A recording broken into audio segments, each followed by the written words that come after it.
পবিত্র ঈদ উল আজহা উপলক্ষে গফরগাঁওয়ের পাকেডি বাজারে এক বিশাল গরুর আয়োজন করা হয়েছে। গরুর বাজার আয়োজন করা হয়েছে। দেখেন এখানে অনেক গরুই উঠেছে।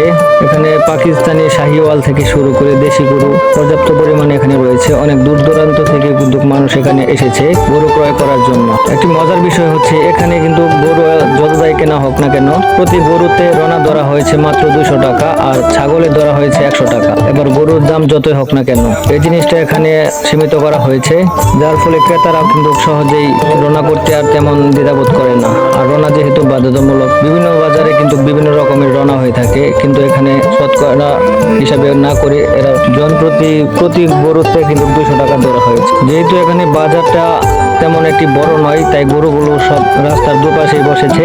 অনেক দূর দূরান্ত থেকে কিন্তু এই বাজারে লোক আসে। আর এই বাজারটি মূলত প্রতি শনিবার এবং প্রতি বুধবার দিন এখানে হাট বসে। আর পবিত্র ঈদ উল আজহা উপলক্ষে কিন্তু প্রতি শনিবার এবং বুধবার এই দিনে হাবার গরু নিয়ে অনেক ক্রেতাগণী এবং বিক্রেতাগণী এখানে হাজির হয়। আসলে সব মিলিয়ে গ্রাম্য পরিবেশে কিন্তু এই বাজারটি বেশ জমজমাটি হয়ে উঠেছে। দেখেন, আপনারা দেখেন এখানে কিন্তু এদিকে তাকায় শুধু গরু আর গরু। গ্রাম অঞ্চলে এমন একটি ছোট বাজারে এতগুলো গরু উঠবে, আসলে সেটাই একটি বড় বিষয়। যারা যারা গরু কিনতে আগ্রহী আছেন তারা অবশ্যই আসবেন পাকাডি বাজারে, এই ছোট্ট একটি বাজারে ক্রয় করার জন্য। অসংখ্য ধন্যবাদ।